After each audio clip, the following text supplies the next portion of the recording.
Yeah, very nice, guys. So I see you have shared your answer. 8 times 8. So, Sabrina, just to keep our calculation simple, you can generate the number of kitten ones. If you want to do a different number for each of those 8 years, you can definitely do that. So if you wanted to do this 8 different times, so you get 8 numbers each year, that's fine. Then in that case, I would say go ahead and add more boxes here and let me know if you're doing a random number generator for each year. But if you're only doing it once, then, of course, you will just end up doing 8 times 8 to get the total number of kittens this family will end up with. If you're going to be doing 8 different times the random number generator, then of course you're not multiplying, you'll just add all those 8 numbers. So either way, if you wanted a little bit more random answers, because obviously if you talk about practically, they're not going to have 8 kittens every year, right? It's going to keep changing from year to year. So yeah, you can do a random number generator for each of the 1 years.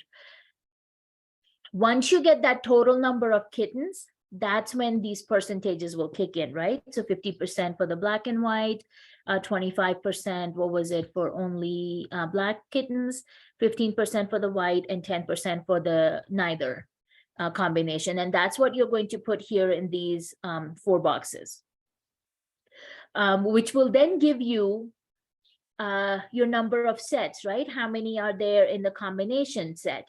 How many kittens are there in just the black set? So that's where your sets are forming, is once you use this percentages to break down your kitten population. Once you have this table completed over here, and I've actually already added the total columns over here, so this will automatically add up as you start putting the numbers in there.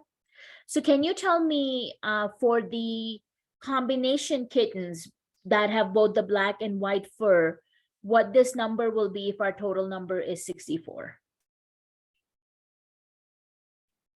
Looking at the percentage.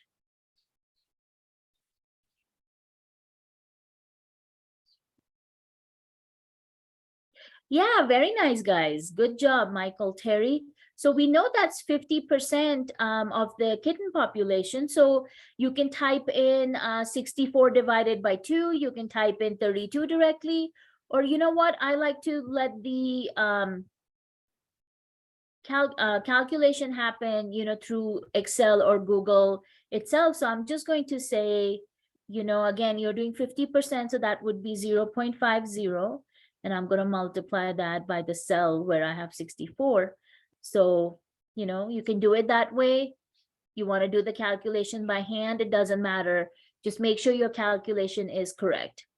Okay, so 50% is the both dominant black and white number of kittens. Then we have 25% that have the dominant black and recessive white gene. So what will that number come out to be for 25%?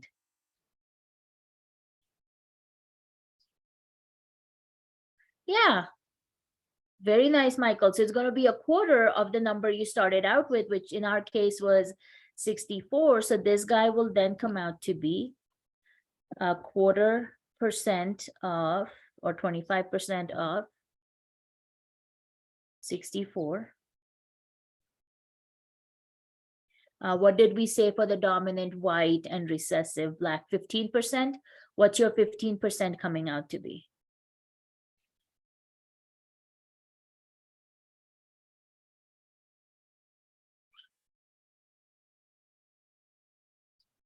Okay, I'm kind of glad that this number is showing up, Michael, over here. So let's take a look, guys. If we did 15%, which as a decimal would be 0.15, and multiplied by 64.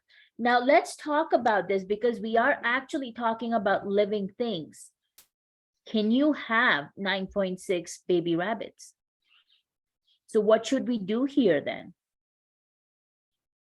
Because I mean, that's got to be some poor mutant rabbit if he's only 0.6 of his quantity there.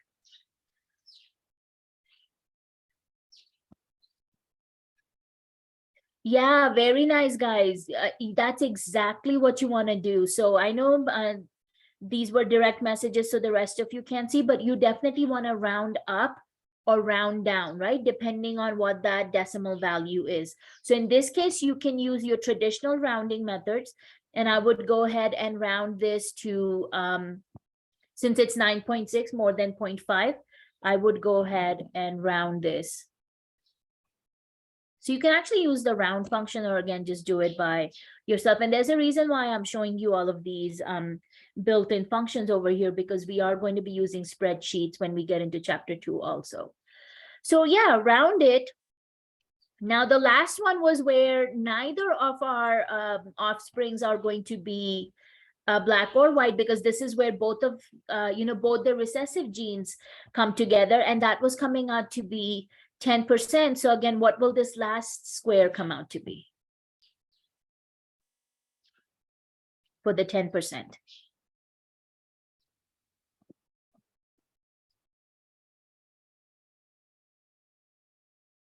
Michael, very nice. Yeah, so let's do what the 10% looks like, and then we'll talk about. So, obviously you can see, since we got 9.6 for that other number, this one to balance out and get a total of 64 would come out to be 6.4. So in this case, since this guy is 0.4, and less, you of course would want to round down. And you can see I'm using the round function, but you do have round up and round down functions built into Google Sheets and Excel. Also, I'm just kind of letting, the round function will choose based on what that decimal is. So this is kind of the crucial thing over here. If we did our math correctly, and we especially did our rounding correctly, this one here should come out to be the same number as your total number of kittens. If they don't match, then obviously we made some mistake in our cells over here. And then you will see I've already put the built-in functions. It's already adding your rows and columns for you. So all of this is already typed in there, so you don't have to mess around with that. You are calculating, of course, put your name over there. You are coming up with your number of kittens each. And like I said, if you wanted to do it for all 8 years, just add extra squares in there, get your total over here, using that 50, 25, 15, and 10% calculation, calculate these 4 numbers, and then these rows and columns over here will automatically add up. And like I said, this number should always come out to be the total number of kittens. So this is the calculation part. Now, if you do this successfully, then the second part of this activity is where the set theory is going to kick in. So this is a notation we didn't spend too much time talking about, but this notation where you have that little n over there, it actually means what is the cardinal number. And cardinal number means how many elements does your set have. So that's what that n of u means. So it's asking you basically how many elements are in your universal set, how many elements are in your dominant black and white combination set, right? How many elements are in the all black kittens, how many are in the all white kittens, and how many are in the neither black or white kittens. So you're coming up with these numbers. So, again, once you get this table going, you should be able to come up with all of these numbers. And I'm not going to discuss that with you, because that's something I do want you to work on your own, because that's where I want to see if the set theory, made sense or not. So if I kind of show you, that defeats the purpose.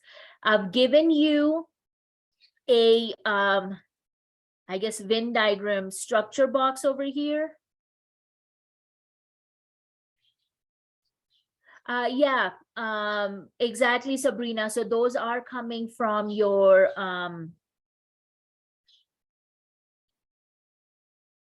not Putnam, isn't it Punnett Square? I swear I thought it was called a Punnett Square. That is where, okay, no worries. So the Punnett Square is where we take that genetic breakdown and figure out how many offsprings are, with the genetic breakdown of the parent. the paternal and the maternal side. So that's what this little guy here is what Sabrina is talking about. Is this guy here is what we call as the, if I remember my spelling also correctly, a Punnett square.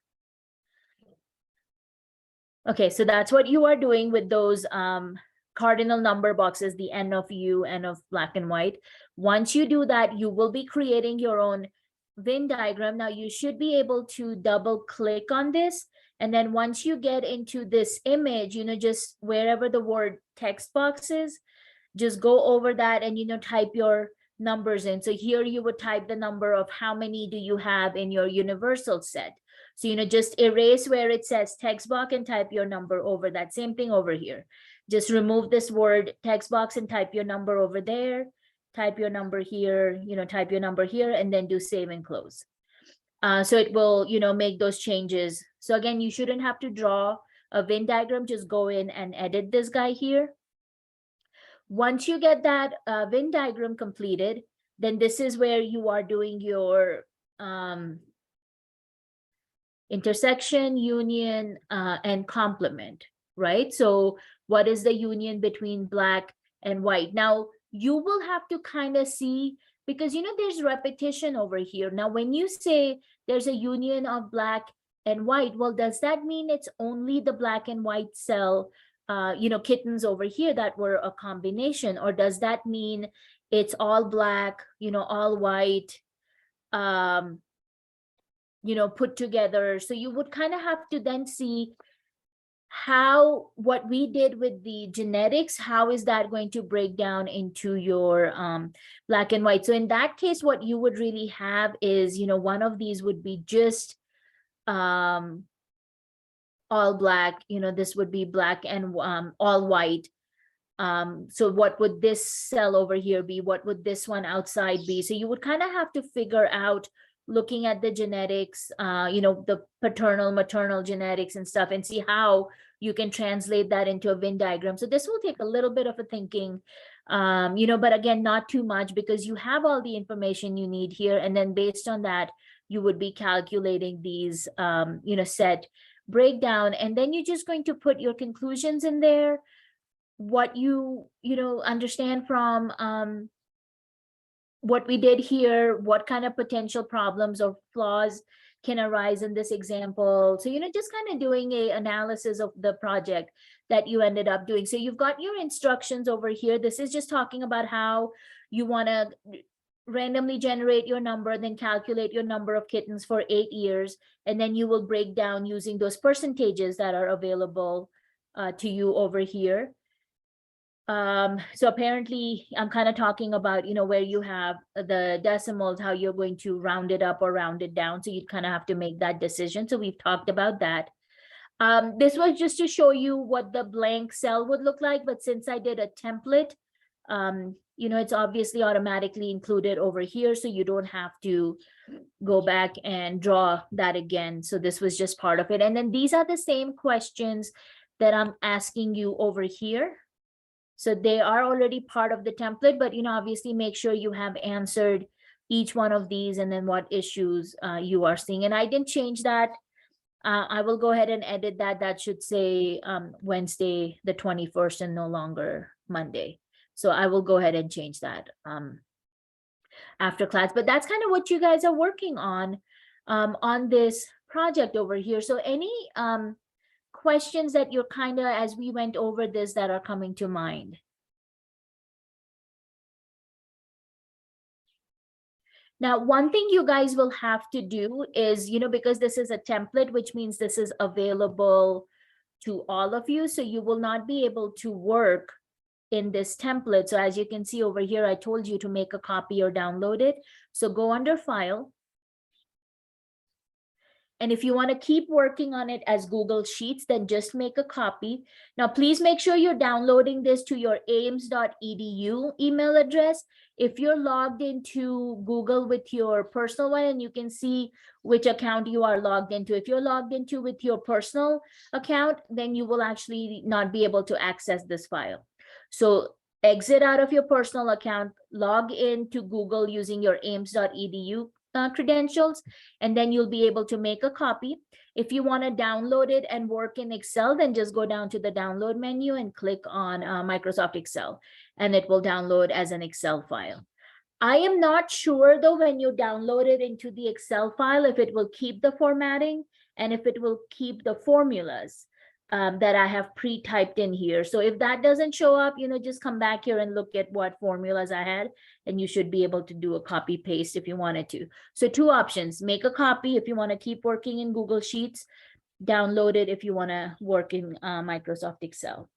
Now, if you do this in Google Sheets, sometimes it doesn't let you attach the Google Sheets because at the bottom it will ask you to upload a file. If it doesn't let you attach, where's my submission? Okay, let's go under assignments. If it for some reason doesn't let you attach, just type in the link in your comment section. So for any reason it doesn't let you attach the Google Sheets, if you're doing Excel, it'll definitely let you attach a file, but if not, just type in your link over here. And you can get that link by going under share. And then at the bottom, you will see it says copy link. So just copy it. And then in your submission, you can paste it. Just make sure I have,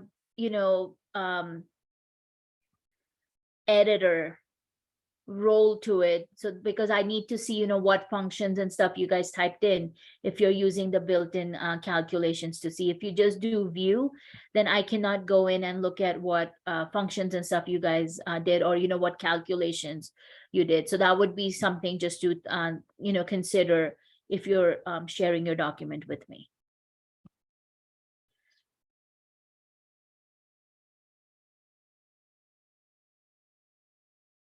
Do you guys think you will be able to get this done by Wednesday, or do you think you need more time?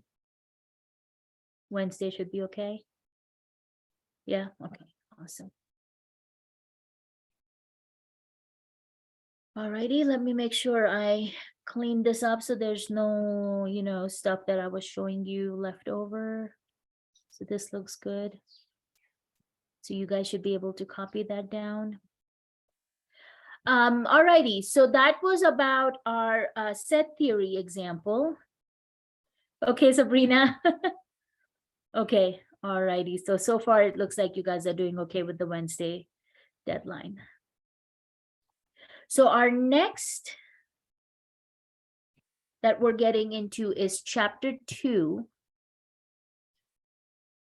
But like I said, we're actually going to be using spreadsheets to help us out working through, our financial math calculations also. So your chapter 2 actually begins with introduction to spreadsheets. So if this is something you guys have not used extensively, the spreadsheets, then I thought this was a really good, nice introduction chapter that they had here. Yes, Amanda. So if you're working in Google Sheets and you're going to be sharing the link with me as your submission, just make sure when you go click on that little green share button that you've given me editor, right? So that way I can go and see what functions you have typed in. Because otherwise, I can only see what you type in, but I cannot click and look at your formulas and stuff. Okay, wonderful. Thank you. I appreciate that. So like I said, this one here just kind of gives you a brief introduction to spreadsheets. Now, this will be very, very similar, whether you're using Google Sheets or Microsoft Excel. There might be some tiny little differences, but so far I've found them to be pretty good, parallel to each other in terms of how they break down. So, of course, they're just talking about how each of those, I call them squares, I guess they're technically rectangles, but each of those are called cells. How you can, if you're going to be doing a basic calculation, you need to type an equal to. So, it will, of course, do your basic addition, subtraction, multiplication, division. You just have to remember that the plus and minus are your standard, plus or minus symbols. So you just do 3 plus 4, 100 minus 76. But then for multiplication, we actually use the asterisk. And then of course for division, we use the forward slash. This is of course for exponents, if you wanted to raise something to an exponent. So those would be your symbols that you would use. This one over here talks about like when you're working with percentages, what you would need to do. So, just like we saw right now with our 50% of the kittens and stuff, whenever you're working with percents, we always convert them into decimals. So, and again, we'll be talking about financial math. So we'll be working with percentages. So that's definitely something we want to keep in mind. And then, whatever quantity you are taking a percentage of, you can go ahead and, of course, do the calculation that way. Now, cell references is kind of what I was doing. So instead of typing 64 every time we did the 50%, 25%, 10%, 15% of kittens, I just went and clicked on the cell where we had the 64. So that's called the cell reference. And the reason we do that is, if our value was going to change, right? So let's say instead of my total bill amount being $35.75, I was like, you know what? My bill went up the next time I went to a restaurant, and this time I paid a dollar amount of, I don't know, $50.55. Maybe I treated a friend or something to, birthday dinner or something. And then we are doing 18% of that. So what happens in this case is then instead of changing this cell and then coming back and changing this number over here, because instead of the cell reference, you typed in 35.75 here. Now that means you're going to have to change both of these values in here.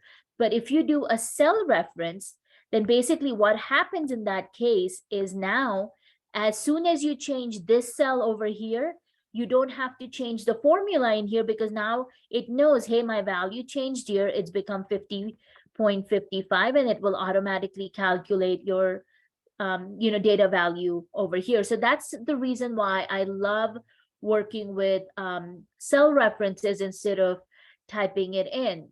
And in the project that you guys are working on, obviously your numbers are not going to change, but it's a good habit to get into. So as you start working on other assignments using your spreadsheet, you kind of already are in the habit of that. So I'll give you guys an example. There are amazing electronic grade books out there, but being a math instructor, I have very hard time trusting other people doing the math for me. So I have my own grade book. So like you guys did your homework for chapter 1, did your exam. So I have my own Excel spreadsheet where I go in and type in what your individual homework section grades were and what your exam grade was. And I'll do that, every time you finish a new chapter and stuff like that. So that at the end of the semester, I've already got my built-in functions and stuff in there, right? So that way I know that this is the math that I have typed in. I've got my own functions going. So all I have to do as I go from semester to semester is just make a new copy of my grade book for, Math for Liberal Arts. And it does the calculation for me. I just change the student information and I change the grade information, but those cells are already built in. So that's again kind of where, that cell reference comes into play. I don't have to keep typing new numbers in there. I just say my cell value has changed and it automatically does the calculation for you. So that's what your cell references is talking about. So you can see over here, they're showing you, let me clean up some of this. Man.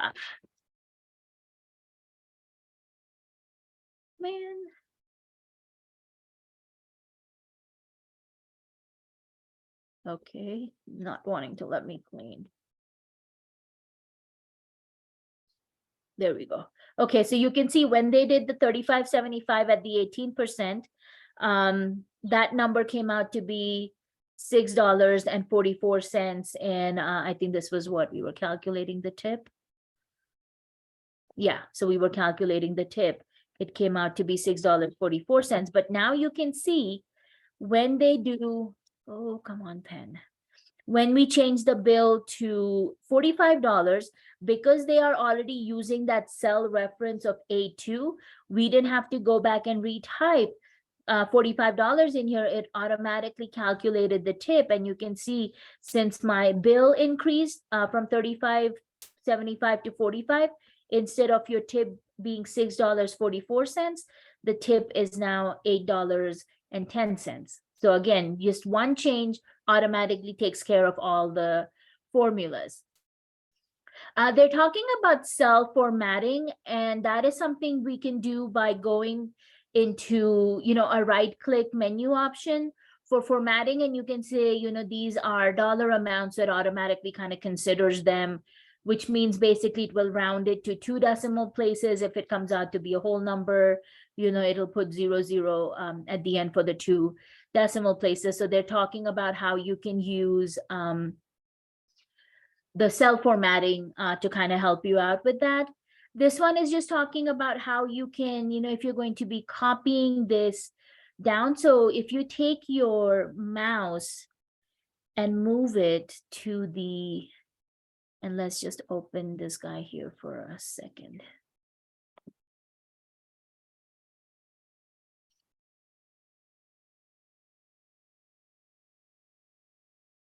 And I'm going to open a new one because obviously I don't want to mess up with the template here. So the idea is, if you're going to put 10 here, 20 here, you can right click on the cell and you can go to, okay, hold on.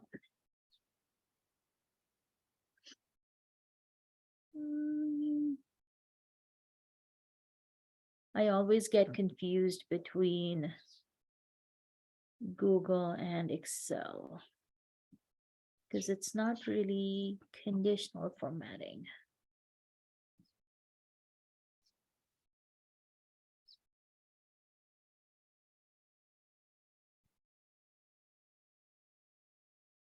Yeah, conditional formatting is different. Sorry, let's see under format. There we go. So under format, this is going to be currency. So you can see how it automatically changed that 10 to 20. And then you can use this little paintbrush over here. Just click that and you will see it's going to do the same formatting that your first one had. The other thing they're talking about is if we select both of these, take your mouse to the bottom corner, and if you take, just pull it down,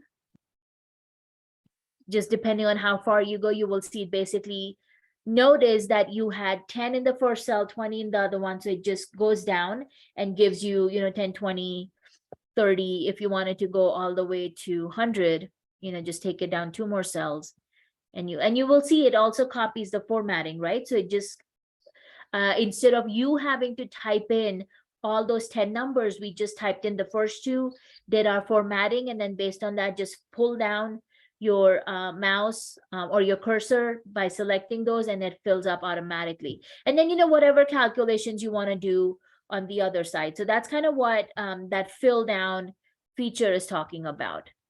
And some of this, again, depending on how comfortable you are with Excel or spreadsheets, this might be something you're comfortable with. And this one here, they're just showing you if you calculate different tip amounts at 18% for each dollar amount, what your tip comes out to be.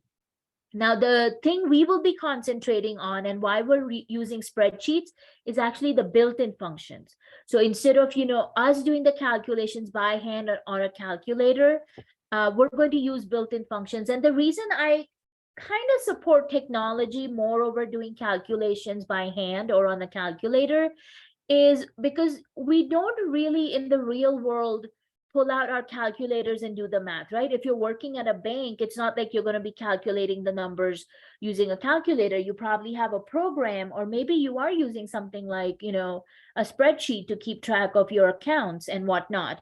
If you're working in HR, if you're working in payroll, any of those situations, you're not really bringing your scientific calculator and doing the math. So that's why we're kind of, using technology to help us get a little bit comfortable. So since we will be talking about how to calculate simple interest, how to calculate compound interest, if you know the interest, can you calculate your, loan amount or deposit amount, all of those different calculations. So you can see here, Excel, Google, offers us this opportunity of using built-in formulas. So we already have a built-in formula for calculating the future value. And if my pen would work, I would show you. So you can see this is the formula we use for calculating the future value of an investment. So basically after so much time has passed, this is the interest you're earning. How much money is your account going to have? Present value is basically saying, a lot of your examples could be something like, you have a kid who will be starting college in maybe 10 years, 15 years, and you want to start a savings account so that you have money for their college. Or maybe you want to go on a vacation in the next couple years and you're like, okay, so this is the vacation trip I want to take.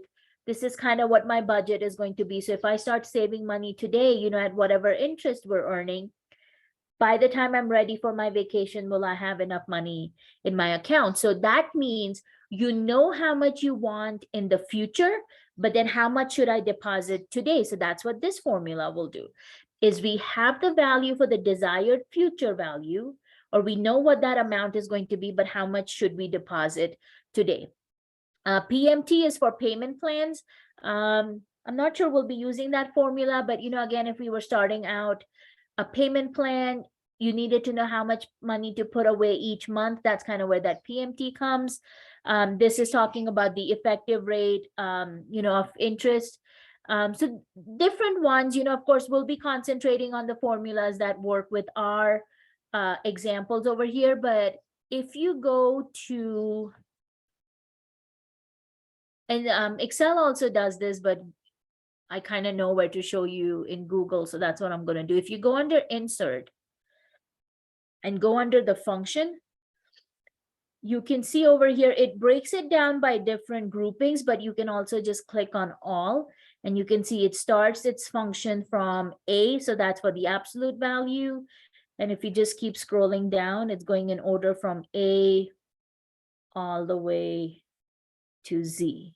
So you can see it's all of these built-in functions that are available to you in Google. And, like I said, they're kind of parallel between Google and Excel. So a lot of those same functions will also be available in Excel. So you have all of these built-in functions that are available to you, and we're going to try and make use of that. So this one over here just gives you a few simple examples of, just getting you comfortable with computing using the spreadsheet. So I would say, work through some of these examples, just try to get comfortable with the different features that are available in there. Get a good practice going so you can, once we get into our section 2.2, you're not having to mess around with, oh, how do I do this? So let me get an idea of how many of you have decently used spreadsheets, like you have a fairly good basic understanding of spreadsheets.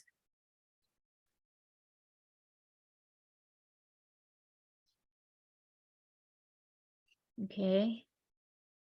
Okay, Terry. Okay, Sarah, basic, okay.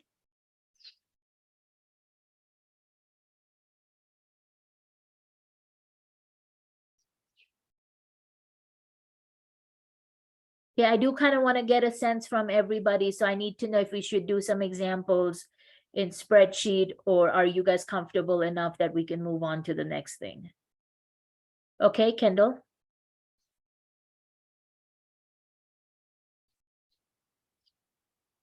Okay, Terry.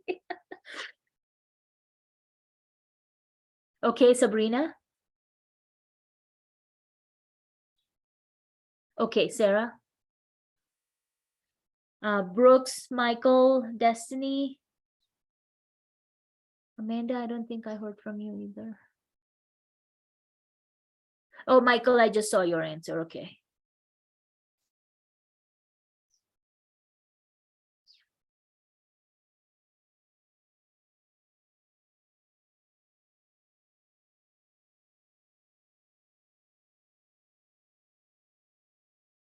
Okay, Amanda. Yeah, and in the cottontail set theory example, you're not really doing a whole lot of built-in functions or anything like that. So yeah, that was more of, kind of basic spreadsheets, not much in there. Destiny, Brooks, what about you guys?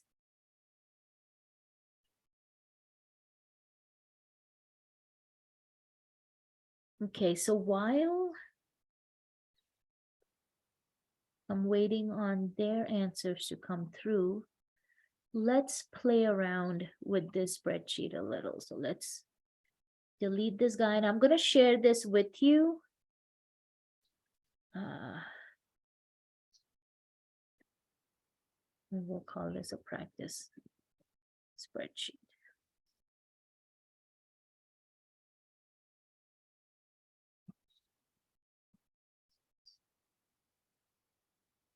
Okay, we'll make this into editor. And let's copy this. Okay, Brooks, I see your answer in there.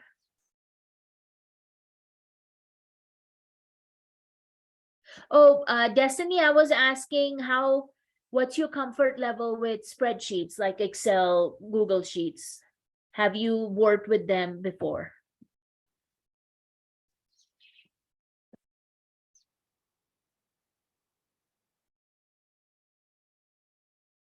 Okay, guys, so you should see the link for the spreadsheet coming through. If you will go ahead and click on that.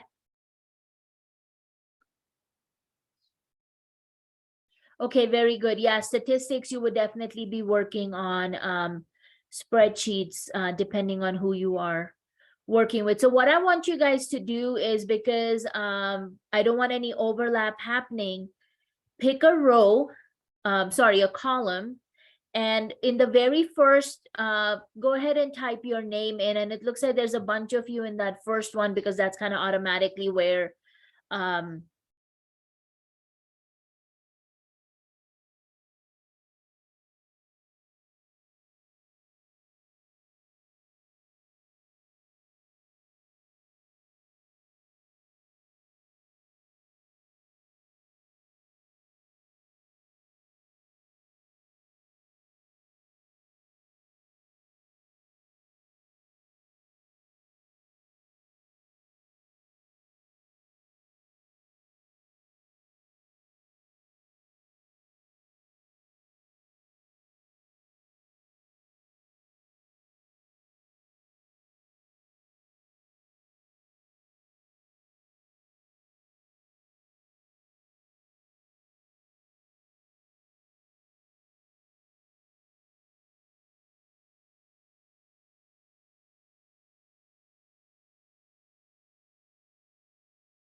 my apologies, guys. I didn't realize.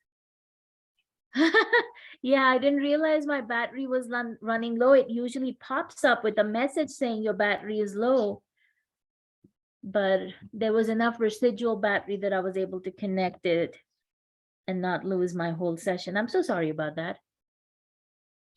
Yes, please. So as I was saying, go ahead and claim a column so that way you're not writing on top of each other. Because that happened the other day in my statistics class. Everybody was in the same cell, and all I could see was these flashes of people just trying to put numbers in there. And then we figured out what was happening. People were writing on top of each other. Okay, so let's do some basic calculations. We won't take too much time on this, but just to make sure everybody is comfortable, working with spreadsheets. So these are some of the examples we actually need to do for the financial math section. So I'm going to pick examples that way we're kind of, touching on the topics that we need to work on. So let's look at number 8 over here.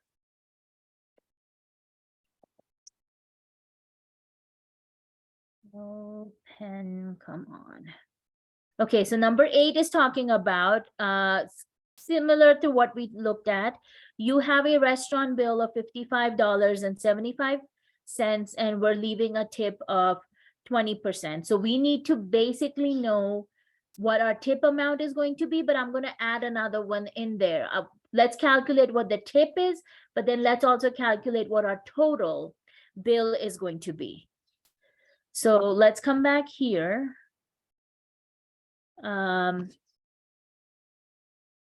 And I'm just going to put my name in that first column. I'm not seeing anybody else in there. So in the first row, we're going to put our bill amount. So that is going to be $55.75. And I want to see you guys do the formatting for your cell. So once you type that amount in, then go under format and, change that to the dollar amount like we did. So I want you to go ahead and type your number in there. So again, remember that's $55.75. And then format it to the dollar amount.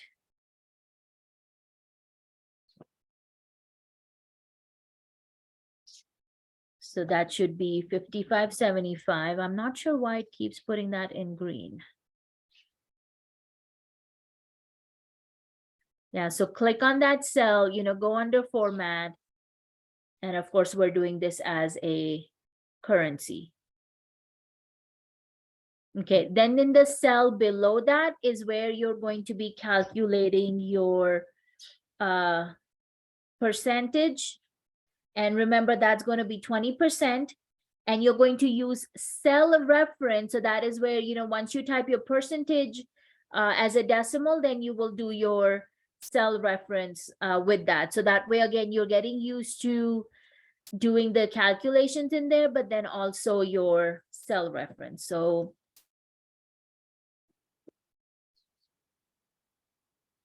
type in your percentage and then do your cell reference. And I'm just typing this here so you can kind of do your own math in there. Okay. So I'm just checking to see you guys have the correct formatting on your bill amount while you guys are calculating your tip amount. Okay, very good. I'm lost. Okay, I'm Michael. kind of confused. Okay, so let's see, you've got your dollar amount in there. Okay, and you went with the counting option, which is fine because it still gives you the same thing. Now, what we are doing is in the second cell underneath that, you are calculating what your tip is going to be. So they are telling us we are leaving a 20% tip, which means you need to calculate 20% of the $55.75. So that means mathematically, of course, we would be doing decimal value of 20%, and then you would be multiplying that with your dollar amount of $55.75. But what you will be doing is using Google Sheets to do the calculation for you. So you'd start by typing in equal to in your cell, then put your percentage, but put it in as a decimal. Then you have to use the little, asterisk symbol because that's what Excel, Google use for multiplication. And then instead of typing 55.75, you're actually going to click on the cell where you typed in 55.75 because you're just working in your column. So here you are going to do your cell reference. Instead of typing the number, here you're going to just click on the cell where you already have typed the 55.75 at. And then Excel or Google Sheets in our case right now is the one that's going to calculate that 20% tip for you, which 20% should come out to be 10 something in this case. Oh, 11, 15 is what you guys came up with. So let me just show you that quickly here on our little calculator app.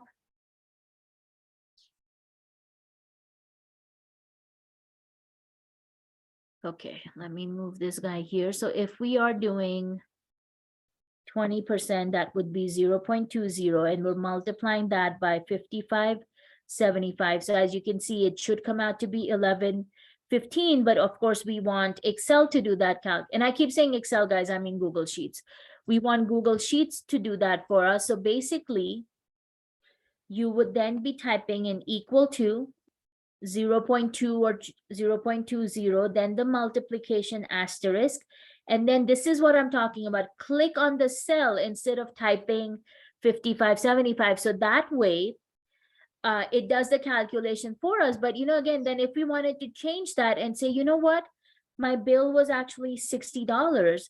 So when you do the $60, you will see my tip automatically changed. I didn't have to come back here and retype in $60 for my bill because I clicked on that cell. It automatically takes care of that. If instead of 60, let's say our bill was $75, then again, you can see my tip gets calculated automatically. So that's kind of what we are practicing here, is getting into that habit of doing a cell reference.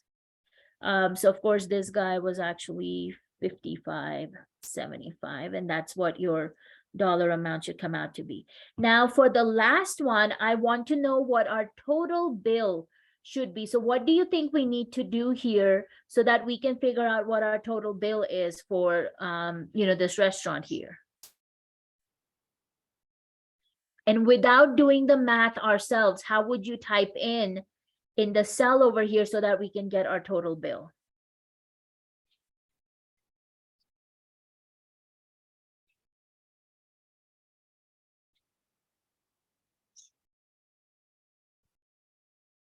Michael, very nice, very nice.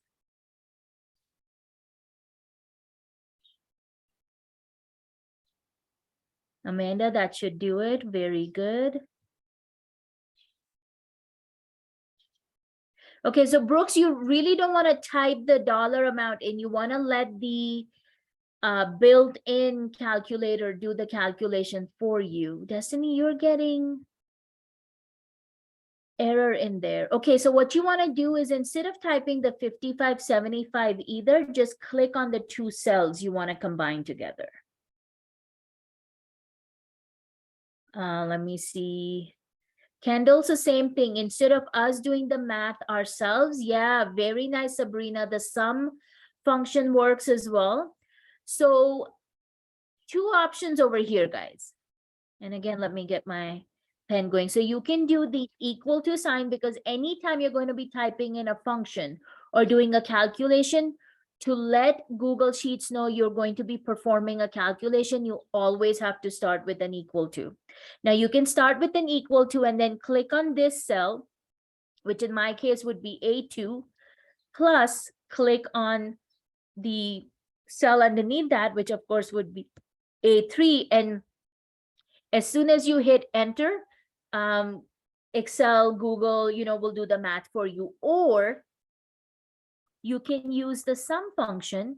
And in the sum function, sum obviously means addition. It just means you will then be saying, I am adding A2 up to A3. So you would then just select these two cells over here. So let me show you how the sum function would work. So come into your cell where you want to type in the function, start by hitting equal to, and then I'm going to say sum. And if you use the tab key once you've typed it in, Excel will automatically accept that, or Google in this case. And then I'm literally just going to select my A2 and A3 cell. So you will see how it types it in as a range. So it's saying basically add everything that goes from A2 to A3 and then just close your parentheses. So you can use the sum function and it will add for you, or like I said, you can say equal to and then just click on the first cell, use the addition symbol from your keyboard, click on the tip, where we calculated the tip, and hit enter, and it will also give you. So you can see in the number 4 cell, I have the sum function. In the number 5 cell, I just did A2 plus A3, and it gives you the same result in there. Oh, okay, Destiny, I see that. Okay. Yeah, so again, I know you guys can do simple addition. I know you can do 20% of a number. That's not the goal here, right? It's not about can you do the math. This one is more about let's get you comfortable working with spreadsheets. So what I would like to do for next class is just do a couple more examples with the spreadsheet, just and if you're comfortable, you should be able to get through it quickly. If you just need another practice, we can at least do it together. So let's do a couple more examples from section 2.1 with the spreadsheet, and then we'll get into section 2.2 Or maybe, you know, I might actually do my supplemental handout first because it talks about working with discounts, um, budgets, you know, that sort of thing, just to get us comfortable with percentages, to get us comfortable with basic financial problems, and then maybe we'll get into simple interest and compound interest. I think that might be a better flow to this. So let's do that for our next class on Wednesday. We will start with some examples from 2.1, and then we'll get into the supplemental handout, and then after that we'll get into section 2.2. So if you guys have any questions, or if you want to ask me anything about what we just did here with this spreadsheet, please hang around and I'll be happy to answer any questions. And if not, guys, I will see you on Wednesday, and then also Wednesday at midnight, you are turning in the Cottontail family example. So if anything comes up, you know, obviously send me an email. You can also ask me on Wednesday for any last minute questions about that. But, you know, don't wait till the last minute to complete that assignment. You have any questions, please let me know. Alrighty, guys. Let me see. There's something coming through. Okay, yeah. So I will see you guys on Wednesday. Everybody have a wonderful day. Good luck with that cottontail example, and see you Wednesday. Be careful. Take care. Thank you. Bye. Hey, Terry.